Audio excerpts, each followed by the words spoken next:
Experian.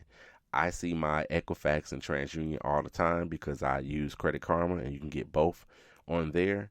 So I printed Experian that I hadn't actually paid attention to and looked at in some time. So I printed it off this week. Extremely simple. Even before the questions that they used to ask you to make sure that it's you actually getting this report. Don't seem to be as cumbersome or as hard at all this time around. Very simple. Took about 5 minutes to get into the system and have my credit report looking at me from the screen. So yes, go to www.annualcreditreport.com and get your credit report.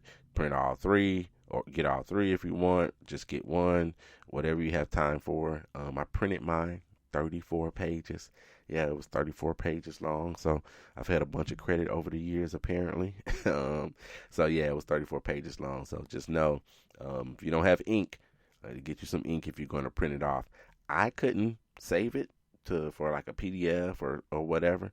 I had issues doing so, but I think you can save it by PDF so you can look at it. But again, you can get it every week until from now until April of 2021 for each one of the three credit bureaus. You can do that. I do want to take a pause for the cause too, and also thank sponsors that have been on the 800 Credit Score Man show from the beginning. So we've had State Farm agent Paul Downing.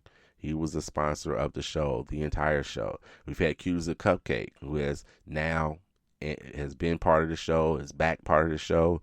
Q's a Cupcake sponsored the question of the day for a long time, and now they're at the top of the show, sponsoring the entire show. So Q's a Cupcake, and then of course Figures Wireless that has come along. So Figures have come along to sponsor portions of the show as well. So you guys go check out any and all of them. State Farm agent Paul Downing is in the Northwest Indiana area. Offices are located in Maryville. Q's a Cupcake. You guys know all about them. Q's a Cupcake 3.com to order your cupcakes there. And then you can go to Figures Wireless as well. I have a code there that gets you additional money off at Figures Wireless, whether you're looking for a phone or earbuds or a TV, a hotspot, all kinds of things there. So if you go to figures.com, use my code at checkout, and that is credit score. It's one word. So credit score. You guys go check them out as well. And I want to talk about FICO score. Since you're looking at your credit score, you're getting your credit score, but you're not getting your actual score. You're getting your credit report, but not your actual score. So everybody wants their FICO score, and they want it for free because you're used to looking at the Credit Sesames and everybody else that's giving you a score that's a Vantage score. Not that it's not any good, or not that it's a fake score, but only 10% of users of lenders use Vantage score. Majority of the lenders out there are using FICO scores. If you're getting a mortgage, they're only going to use FICO scores. All right, so everybody wants to know what their FICO score. To get it for free is difficult and it's fleeting. I would suggest you go to discover.com or call Discover. I'm not sure if they're still giving out the FICO score for free. Maybe they are. Check them out. See if you can get that FICO score for free from Discover. That would be a good thing for you to do, where you don't have to pay a dime. Now, of course, you can go to My FICO. You can sign up for other different places that'll give you your FICO score, but typically it's not free. It's not free. So it might be $10 a month or whatever it is. If you're doing a lot of different financial transactions and stuff, maybe that's warranted to have your FICO score and pay for it. So often, every month or whatever it is. But oftentimes the regular person that just uses their credit periodically, they don't need to see that FICO score all the time. But if you want to, of course, you can pay for it. Pretty much anything you want, you can pay for it. Now, those people that will go to Discover, listen to me. If you go to Discover and that score comes back and it's a good score, I can't see a scenario where Discover wouldn't offer you a credit card right there on the phone while you're talking to them. I can't see a scenario where if you went on discover.com and that score came back, that they don't start emailing you and saying, hey, would you like to get a Discover card? So just know that that's going to happen, and be prepared to combat that, know what you want to do beforehand. If you need a credit card, cool. And see how it's going to impact your credit score. If you don't need one, like anything else, when you apply, because you're going to have to apply for that, then it's going to be an inquiry, and that's going to reduce your credit score. So make sure that you are on top of that if that happens to you when you go ahead and contact Discover. Now, they're going to run an inquiry. It shouldn't cost you 10 points. It should be less than 10 points, but still just know that it will decrease your score. You should also know when it comes to FICO scores, if you happen to pay for it somewhere or whatever, that's not the only FICO score that you have either. So you can go different places and have a whole different score. As long as they don't vary widely, then you're perfectly fine.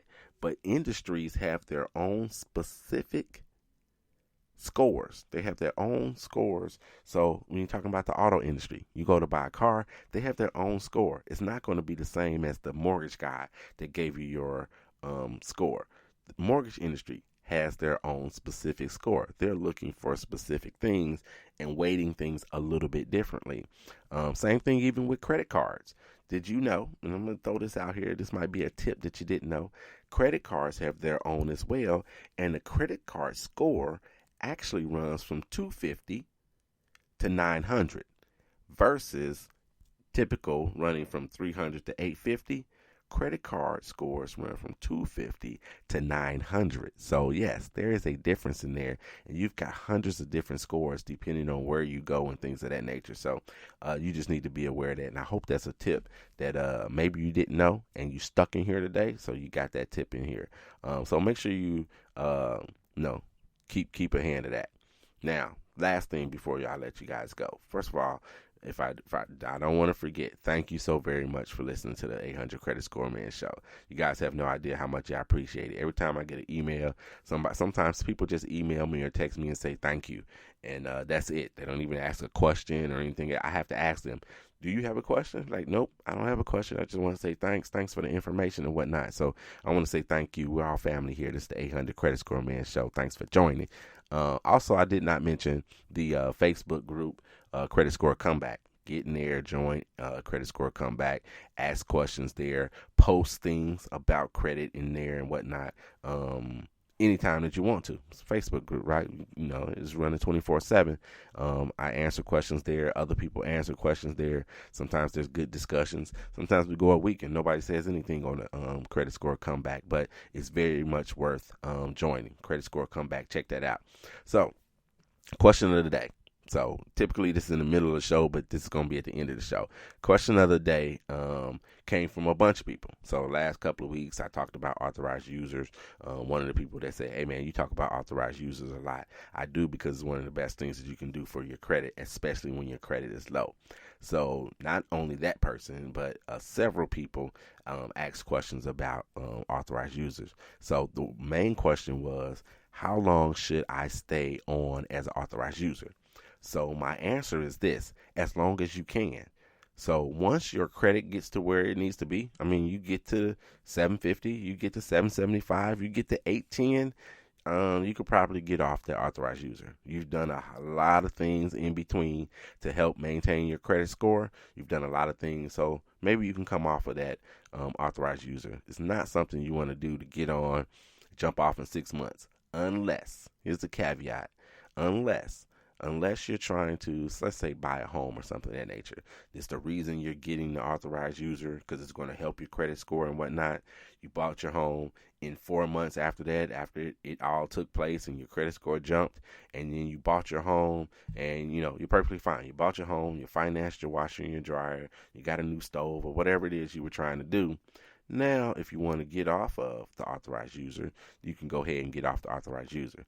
The secondary question that came from this was, if I remove that authorized user credit card from my credit report, how is that going to impact your score? It's going to hurt your score.